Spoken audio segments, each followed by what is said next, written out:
The ball tank, and ladies and gentlemen, I can't decide what type of base I want to stick it on, and I need to stick it on so I can get all the basic groundwork done, and then I can start painting on the weekends. But anyway, I'm leaning toward a square base, and I kind of drew it out. If you can see, basically about 4 inches roughly.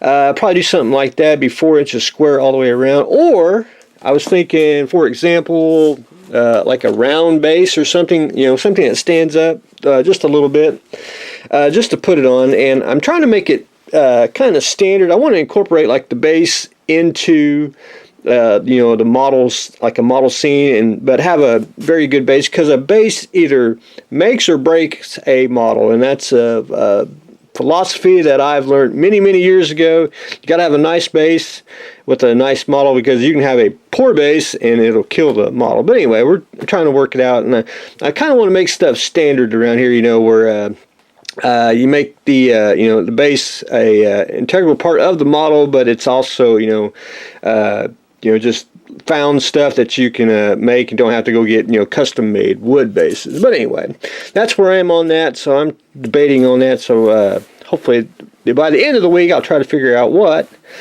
we are going to do. The Phantom base, and I've been slowly messing with that. I got it all out. I got basic shapes cut out, got the door. I still got to do the hinges. I haven't got to do that yet, but the thing I wanted to do first was do the brickwork, and I used epoxy paste. And epoxy here, they had a sale a couple of months ago, basically an introductory price, half price of the paste, so I went ahead and bought some.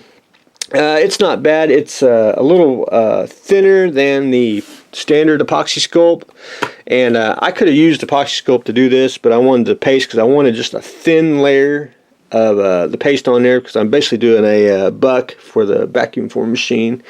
But anyway, you mix it up like you do normal epoxy sculpt, and just smooth it on. And the only thing really bad about this stuff is you got to wait 24 hours for it to cure, and it took basically a day, and it is finally pretty cured. But anyway, got that. I do a lot of freehand sculpting. When I say sculpting, that means when I do brick, I kind of just eyeball it, and just took a pencil and drew it on, and then took Mr. Scribing tools, different ones you can get that you can buy at the hobby store, craft store, and I just take Mr. Straight Edge and just scribed it in a straight line. Now, if you ever never scribed, I'll give you a secret. You can't do it freehand. When I say freehand, you can't just go like this. You need a little guide here to help you hold it straight. And when you scribe, you basically want to do